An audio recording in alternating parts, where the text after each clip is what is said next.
For me, though, I thrive in front of crowds and rooms, and I get energy. And I think that's another thing, like, that crosses over. Like, are you the type of person that gets energy from other people, or does it drain you?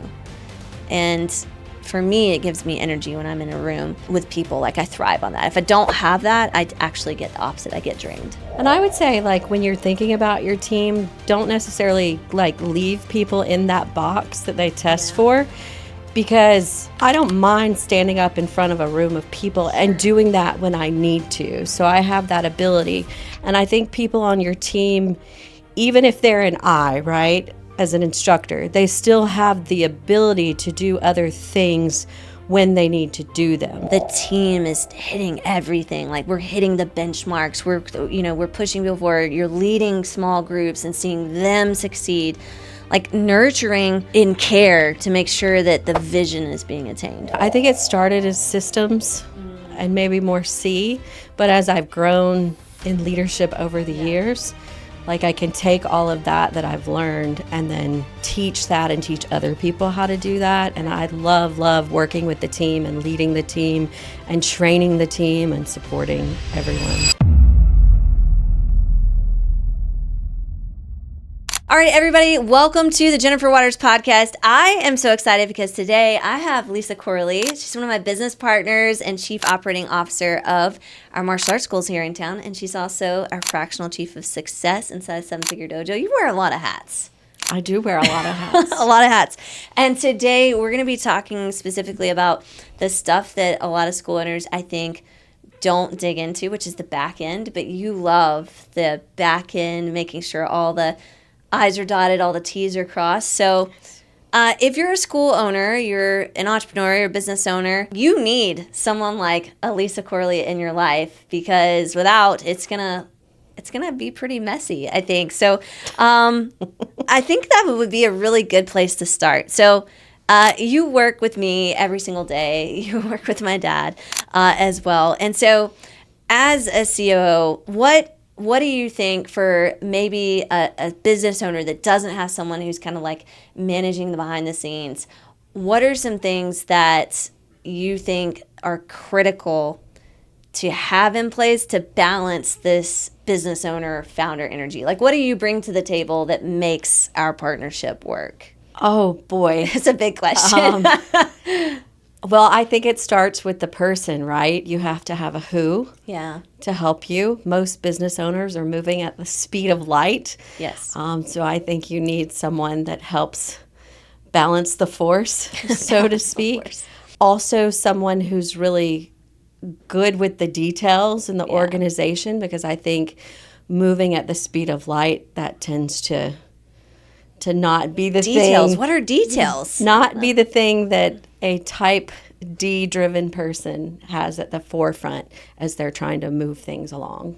Yeah, for sure. And a long time ago, we really honed in on the DISC personality profiles. When we implement that into the organization, I want to say it was part of our communication stuff that we did. Communication, yes. For people who aren't familiar with DISC and what it does for us, can you just maybe fill them in on like why we use DISC and how it's been helpful? So it is one of the personality profiles out there, right? I know we've done several different personality profile things along the way. It's a pretty standard one, right? That's out there. And it's pretty easy because it has 4 quadrants, right? So you have someone who's a D. Do you mind if I just kind of read these off as that would be great. So it's a D, an I, an S, and a C. So D personality types have more, they're more dominant in personality. They're results driven. They're very direct, can be very competitive. I'm not competitive in any way possible. That's a joke. An I personality is someone who leads with influence. They have enthusiasm. They're friendly. They're optimistic. And we can kind of maybe get down into like on our team who's who and how that all works together. D's and I's are considered outgoing. An S is a person that leads with steadiness. They're sincere, they're patient, they're kind of modest. They're more, I's and S's are more people oriented in their presentation. And a C is more task oriented type of person that really wants things to be compliant, accurate, a little bit more cautious and contemplative. So D's and C's can be very task oriented in their presentation, but a D type personality will be more results driven because the task is there. They want to get the task checked off. But a C personality would want to make sure that the task was done correctly, not just checked off. So that's an overview of what the DISC profile is. How has that helped us? How is that, like, we did this years ago to improve our communication and help us hit 7 figures. Like, what do you think? Well, it definitely helps you communicate better because it helps you to know the personality styles of each person on your team. So it really helps you know the how to communicate with them.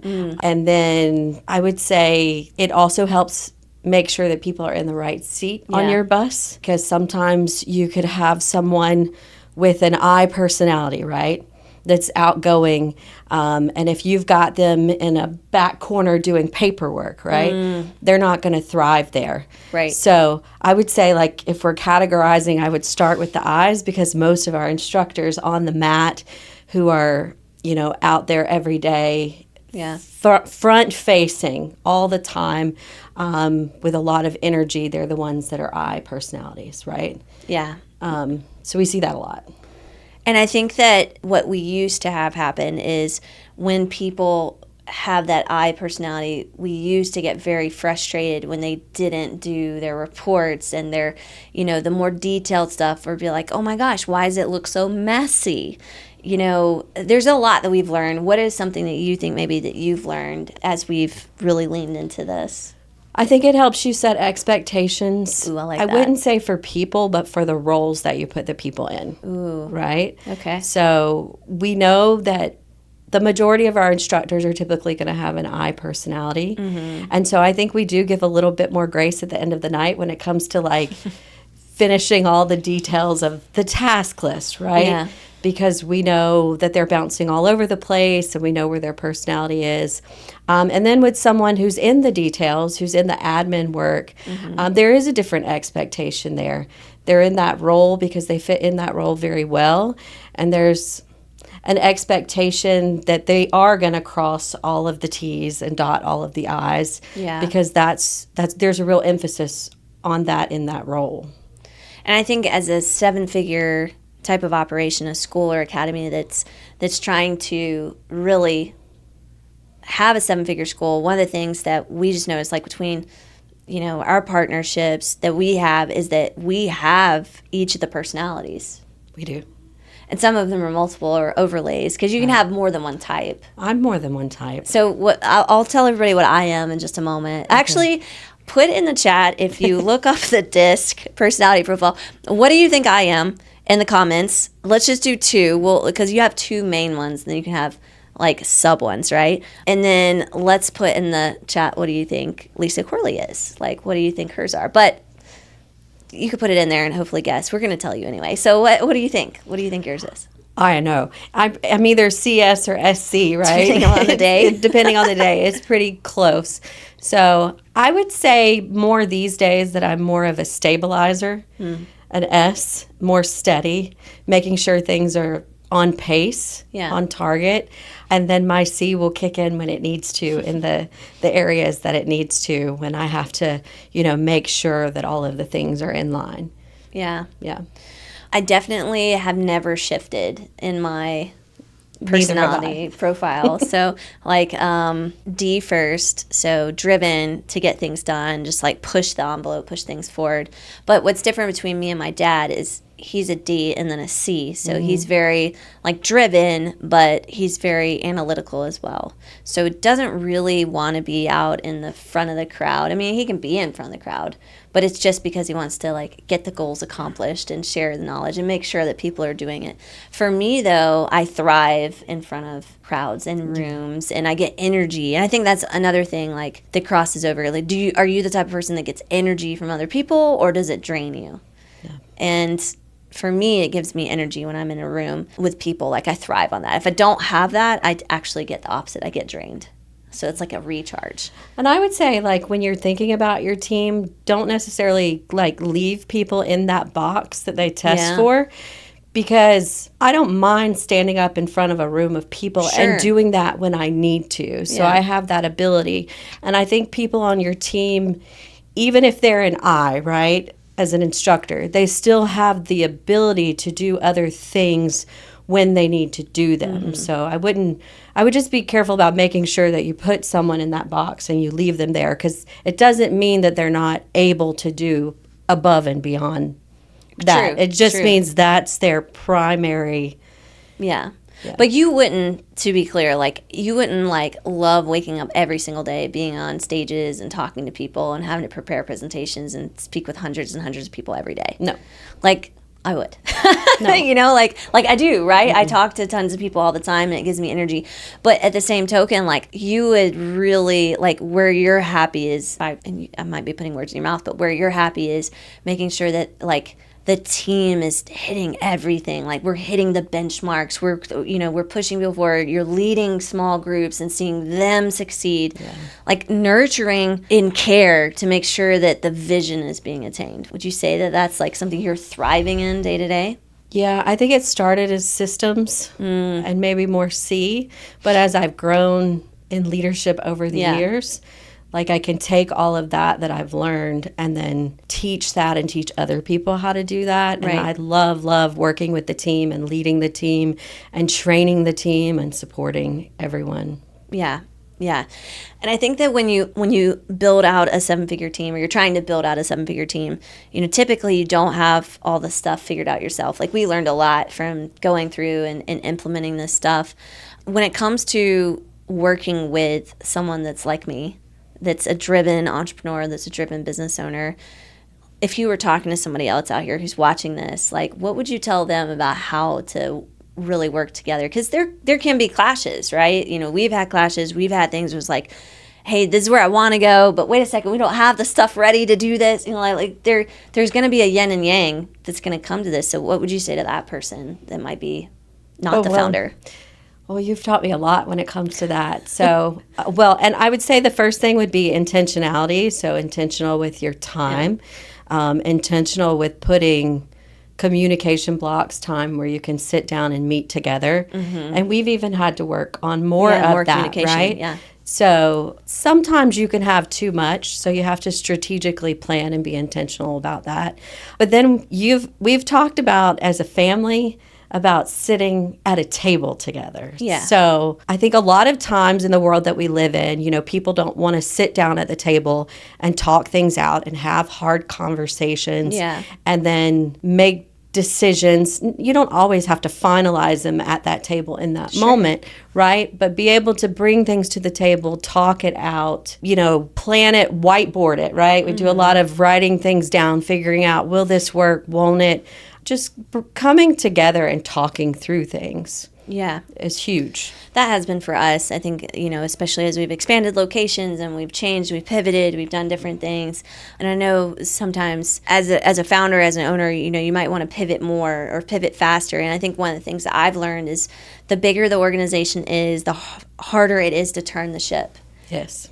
And if you turn the ship, you could capsize, you could flip the ship. If you're trying to turn it too fast, you could throw everybody overboard, and then you might right the ship, but you're not going to have all the people that you used to have on it. And sometimes there's been some hard calls. I think that's what comes with captaining the ship, is like, okay, if I turn this thing this fast right now, not everybody's going to make it, but like for the good of everybody, like I got to turn the ship. Watching me go through some of those decisions, watching me and my dad go through that, and having to hang on for dear life, right? That's been tough, I'm sure. How do you navigate, you know, when you're seeing that as like the leader is making a hard shift right now? Yeah, I've seen you guys make it. COVID would be one of them, right? Yeah. Sometimes you do have to turn hard, turn fast.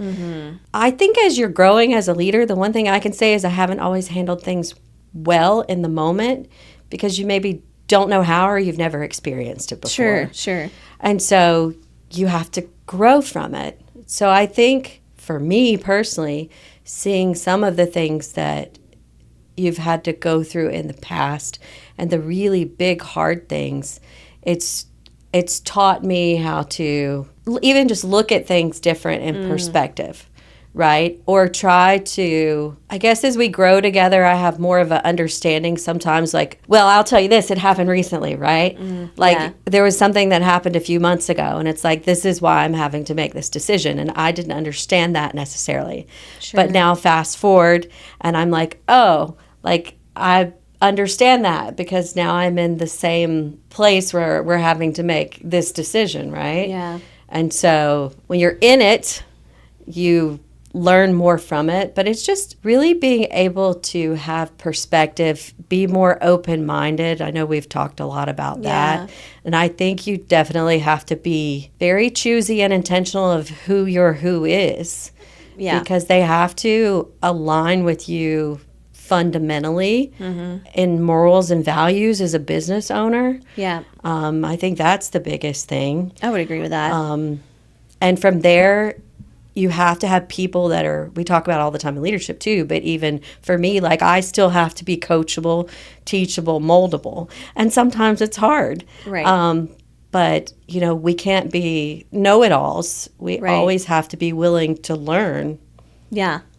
I think that one of the things that I've learned, you know, from you that's been really helpful to help me as well, you know, because like if I total up how many team members there are between the businesses that I own or I co-own or something like that, I think we're probably up to like 60 people across organizations. You know, it's definitely, I think there's a lot of times where there's decisions maybe that I've made and it wasn't like I was making a decision from a selfish place, because that's never been my intention to make a decision from a selfish place.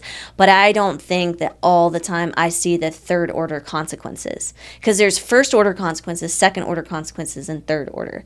So, you know, first order would be what happens immediately when I make this decision, right? So like I make the decision, we're going to do this. Great. What's the next immediate thing? Like it could be something as simple as marketing. All right, I'm going to run this ad. Okay, well, what's going to be the next thing? Well, I'm going to get leads, right? That's a first order consequence. A second order consequence would be, okay, but I'm running this ad. I'm going to have to pay the bill for the ad. Where's that money going to come from? Well, I'm going to have to get people in my payback period, and I need to go, all right, well, I could float this for the next 30 days or the next 60 days as long as I get people to pay me back. Well, that's a second order consequence. But then a third order consequence would be, okay, I'm going to run this ad. I'm going to get the leads. I'm going to pay for it. But what is the messaging in that ad going to say so that when that person enters my world, they're coming in with the right expectation? So it's like 3 layers deep, and you could go deeper than that, but it's 3 layers deep. And then I don't always think about the third order consequence. You know, I think that that's like, there's blind spots, right, as leaders. And I think that's one of the reasons why our partnership works really well is I have blind spots, and you're like, hey, you need to check that blind spot before you back up the vehicle, you know? And I think I do that for you as well. Mm-hmm. When I'm looking through those like first, second, third order consequences, sometimes I have to get reminded, like, hey, well, what are we going to do about this? Well, let's take a shift over. So we were talking about systems, or you were talking about systems and implementing systems for a school owner that's trying to go from, maybe they don't have a 7-figure business, and this is just like, whoa, this is a lot. Like I don't have a team. I don't have, you know, you've worked side by side with our clients that, or maybe it's just them and a spouse, or maybe they've got, you know, an assistant instructor. What do you think are some critical things that they need to start doing before they start adding on more people and hiring more people and making the organization bigger? There's a lot of things they could be doing. Okay, so figure out what you need to automate, eliminate, delegate. What is that system called? There's the system, it's the 4 right? quadrants. It's the 4 helpfuls. It's the 4 quadrants. Yeah, the 4 helpfuls. So Yeah. that's a good starting point for anyone. So what do you mean by deciding, like literally you take a bunch of tasks and then you just dump them out into these categories? Or as a business owner, yes, I think you need to look at what you're doing every single day. Like Yeah. these are all of the things on my plate, even the personal things on your plate, right? And you have to section those out. So starting with the 4 helpfuls, what's working for me? What's missing in my life? What's broken? What's confusing? Yeah. And so you have to kind of place everything like that, right? And then you have to start working on priorities in each of those certain areas. You can't do it all at one time, right? Yeah. Like it's always going to be a work in progress. But choosing just, a couple of priorities to start working on. We have a great system inside of SKC and 7FD that we use to do that, just figuring out what the primary focus needs to be. And that is the thing that you need to work on. And then from there, it's planning out too. There's just, there's a lot. You can do it, I know. Dissecting. Okay, so I would say first you have to list it out, right? And you kind of have to figure out what's working, what's not.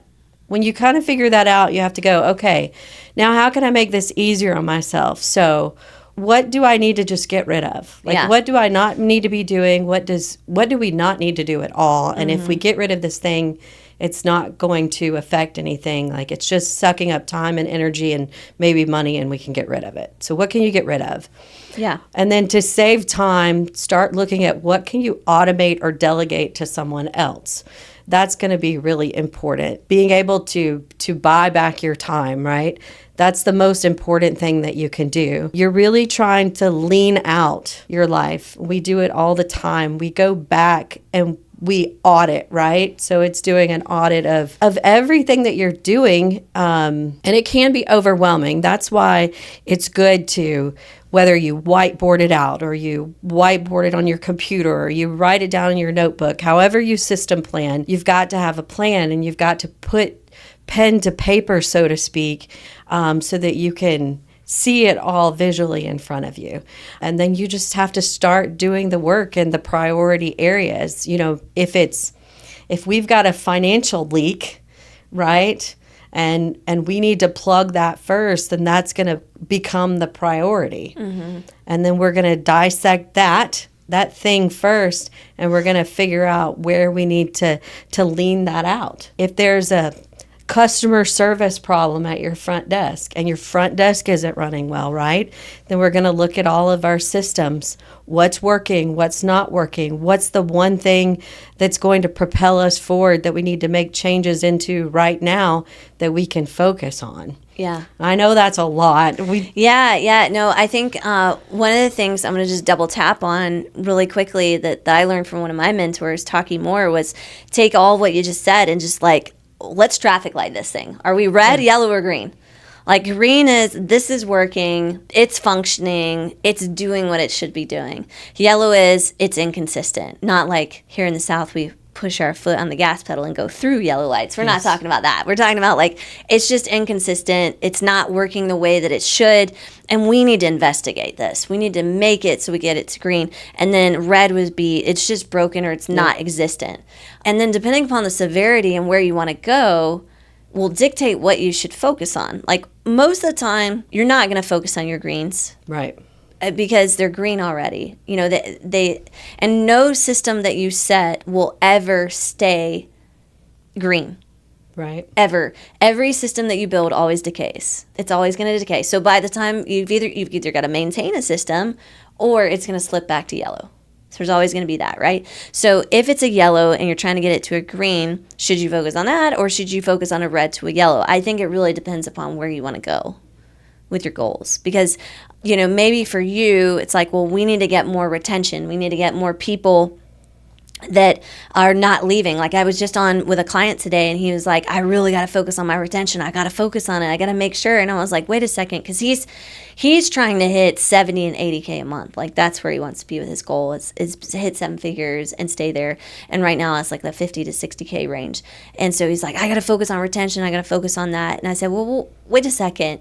Before we say we got to focus on retention, what's your quit rate right now? Right. And he was like, well, I don't really know. So, if we don't really know where it's at, then we might not be looking at the right thing. I was actually going to throw this in there. So, as a business owner, the first thing you have to do is know your numbers. Yeah. So, I would say that's actually probably number Why do you think so one. many people are so scared though? Like has numbers ever scared you? No, because I love money math. There's Okay. other kinds of numbers that scare me, but not Yeah. money math numbers.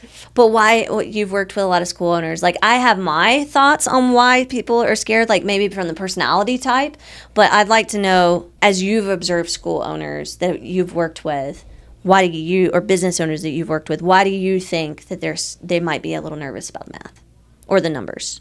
I think one of the surprising things that I've learned over the years is that people don't know how to budget. They've never been taught. Yeah. So I think that's one thing. If you've never been taught how to do it, it can seem overwhelming and scary. Sure. But you're not just talking about budgeting, though, right? Like when we're talking about numbers, right. you mean like percentages complete and like The whole thing, yes. whole So thing. all the numbers that you would need to know to really have a complete pulse on your business. yeah, Maybe it's overwhelming, or maybe people have never learned how to do it before, or maybe they don't even know what they need to be focusing on. There's some things that we've talked about that people don't even know what those numbers are.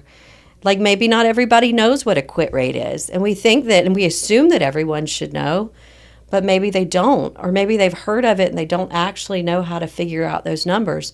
Or maybe they don't have the systems in place to be able to track it. Yeah. Because you need more than just, there's other systems that you have to have in place to be able to get the numbers that you need, right? Exactly. So are you tracking the number of students that are coming in and out of your doors yeah, every day? We know that not everyone does that. And so it requires you to do extra work that maybe I think a lot of it is time. Well, I don't have time to do that with all of the other things that I'm doing.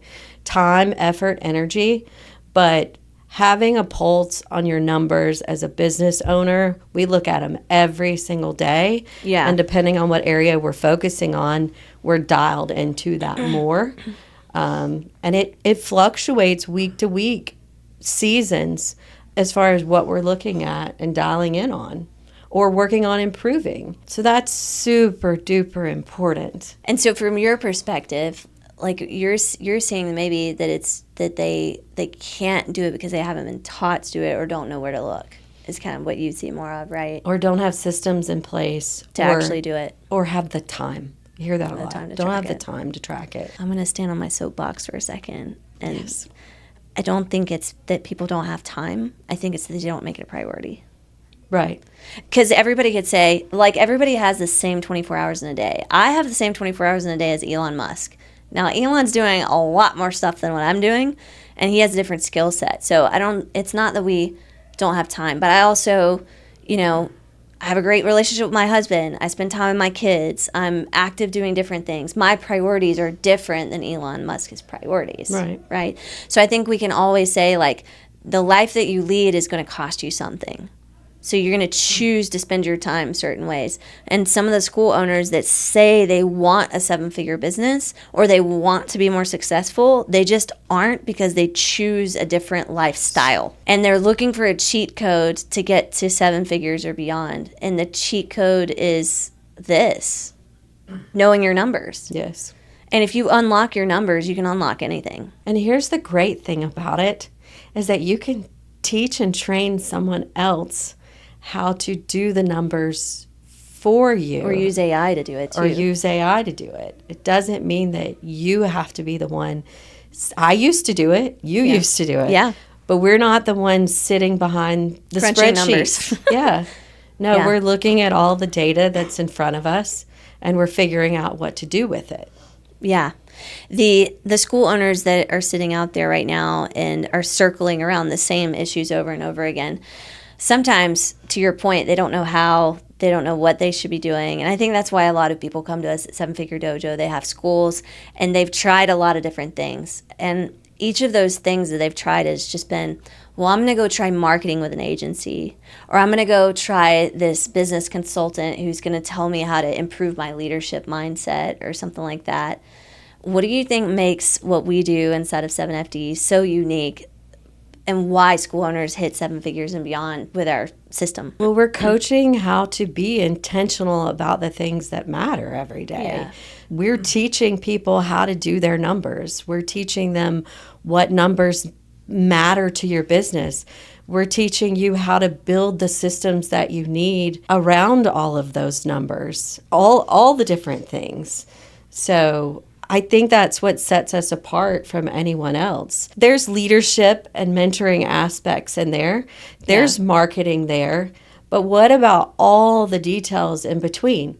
And we teach it in digestible amounts. Right. So, you can only make, I don't want to say you can only make small changes at a time, but you can only make so many changes at a time, Correct. right? Yeah. And so we teach you how to pivot in certain areas, how to implement things that you need to implement. We're looking at the individual school owner and your business and trying to dig in with you to figure out what's the thing that we can unlock, what's the area that you need improvement, and we're going to show you how to improve on that area so that you can grow.